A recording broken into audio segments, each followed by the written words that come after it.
बरेली में उत्तर प्रदेश उद्योग व्यापार मंडल के जिला कार्यालय में, और यहाँ पर प्रांतीय महामंत्री राजेंद्र गुप्ता ने एक प्रेस कॉन्फ्रेंस को संबोधित किया है। बरेली के अंदर एक दिन पहले जो अराजकता फैली थी उस मुद्दे पर खुलकर बोले हैं राजेंद्र गुप्ता। देखिए हमारी खास वीडियो, जुड़े रहिए हमारे साथ, देखते रहिए।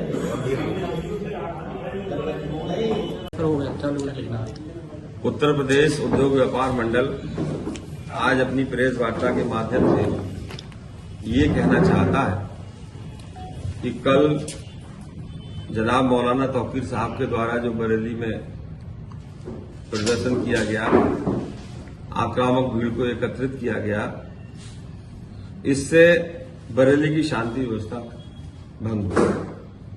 और सिर्फ शांति व्यवस्था ही भंग नहीं हुई है, अपितु बरेली का शांत प्रिय व्यापारी और बाजार भी डिस्टर्ब हुआ है। व्यापारी व्यापार के द्वारा, उद्यम के द्वारा कारोबार करता है, सरकार के खजाने में राजस्व जमा करता है, सरकार उस खजाने से देश को सजाने का काम करती है। इसका तात्पर्य यह है कि मौलाना साहब ने देशद्रोह का भी काम किया है। जब उनकी टीआरपी गिरने लगती है तब वह ये भड़काऊ बयान ले देते हैं। हमें उनके भड़काऊ बयान में कोई आपत्ति नहीं है, हमें उनके कम्युनल काम करने में कोई आपत्ति नहीं है। वो जो चाहे तो करें, हमें उनके किसी कार्य में कोई आपत्ति नहीं है। हमें सिर्फ आपत्ति इस बात की है, और उनसे नहीं है, हमारी जिला प्रशासन और पुलिस प्रशासन और शासन से ये मांग है कि भाई कोई व्यक्ति बरेली के वातावरण को दूषित कर रहा है, समाज के लोगों में विघटन पैदा कर रहा है, अशांति पैदा कर रहा है, और इन सारे कार्यों की गाज अगर किसी पर गिरती है तो वो व्यापारी पर गिरती है। कल भी हमारी दुकानों को लूटा गया, हमारी दुकानों पर पत्थर बरसाए गए, हमारे व्यापारियों का सामान फेंका गया, हमारे व्यापारियों के साथ मारपीट की गई। हमारा सारा बाजार बरेली का दहशत में बंद हो गया। लगभग 10 से 15 करोड़ का कल नुकसान हुआ है। तो शासन का एक नियम भी है कि भाई दंगाइयों से पैसा वसूल करो, तो हम शासन से मांग करते हैं, प्रशासन से मांग करते हैं कि कल की जो 10-15 करोड़ की जो हमारे व्यापारियों का नुकसान हुआ है, जो क्षति हुई है, जिसमें राष्ट्र की भी क्षति हुई है, वो पैसा मौलाना तौकीर अहमद साहब से वसूल किया जाए, उन पर राजस्व तत्काल लगाया जाए, उन्हें आगे जहरीले बयान देने से रोका जाए। देखिए, ये शहर हमारा है, हम हिंदू, मुस्लिम, सिख, ईसाई सब मिलकर के रहते हैं। प्रशासन भी अपना सराहनीय काम कर रहा है। आला हजरत का यहाँ पर है, नाथ नगरी का यहाँ पर है, चर्च यहाँ पर है, गुरुद्वारे यहाँ पर है, सब मिलकर के रहते हैं। आला हजरत में जब उर्स होता है तो सारे व्यापारी, सारे हिंदू अपने घरों के दरवाजे खोल देते हैं कि उसमें मेहमान आते हैं, उनका स्वागत करते हैं। जब सब शहर के लोग उनसे प्यार करते हैं, उनके वहां से प्यार करते हैं, तो वो क्यों ऐसा काम कर रहे हैं भाई? वो क्यों हमें संकट में डाल रहे हैं? हमारे कारोबार को क्यों प्रभावित कर रहे हैं? कड़े कड़े जहरीले और बयान जारी करें, हमें कोई फर्क नहीं पड़ता। व्यापार मंडल को फर्क पड़ता है कि हमारा जो कारोबार रुक रहा है, हमारा जो कारोबार ठप हो रहा है। और मैं बताना चाहता हूं कि एक दिन के कारोबार से 7 दिन की हमारी चैन प्रभावित होती है। नंबर 1 बात। नंबर 2 बात, जो हमें क्रेडिट मिलता है, उधार मिलता है, उस पर लोग संशय करते हैं कि बरेली में पता नहीं कब क्या हो जाए, पता नहीं क्या हो जाए, कब कर्फ्यू लग जाए, कब बरेली का बाजार बंद हो जाए, तो हमें नहीं मिलता। शासन के द्वारा जो उद्योगों की स्थापना की जा रही है, व्यापार मंडल पूरी तन्मयता से उसमें लगा है। ग्राउंड ब्रेकिंग सेरेमनी करा रहा है, व्यापारियों को कह रहा है कि आप इंडस्ट्री लगाइए।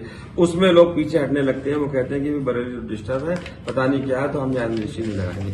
हम लोग प्रयास कर रहे हैं, हम लोग व्यापार को आगे बढ़ा रहे हैं, और व्यापार मंडल का नारा भी है उद्योग और व्यापार का विकास अर्थात राष्ट्र का विकास। तो हम राष्ट्र की आराधना में लगे हैं, देश को सजाने संवारने में अपने कारोबार के द्वारा लगे हैं, और एक व्यक्ति सारे वातावरण को दूषित कर रहा है तो उसके खिलाफ कोई कार्रवाई नहीं हो रही है। तत्काल उनके खिलाफ कार्रवाई की जाए, तत्काल उनके विरुद्ध कुछ न कुछ कड़ा एक्शन लिया जाए, और जो कल भरपाई है वो की जाए। देशद्रोह का मुकदमा लायक किया जाए, मौलाना तौकीर अहमद पर राजपा लगा करके उन्हें तत्काल जेल भेजा जाए।